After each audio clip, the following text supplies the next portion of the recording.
এমন একজন মানুষ যিনি দ্য গড অফ সাইট বা দৃষ্টির ভগবান নামে পরিচিত।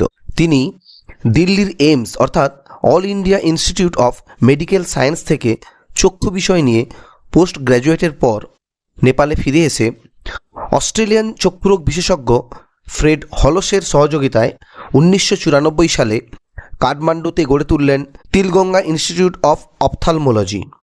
চেনে নেই ব্যক্তিকে? ইনি হলেন নেপালের তাপলেজং জেলার বিখ্যাত চক্ষু বিশেষজ্ঞ ডক্টর ছান্দুক রুইত।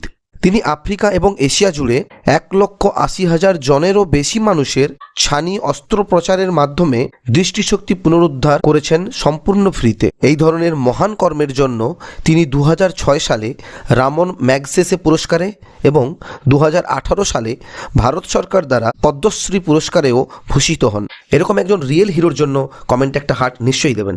ধন্যবাদ।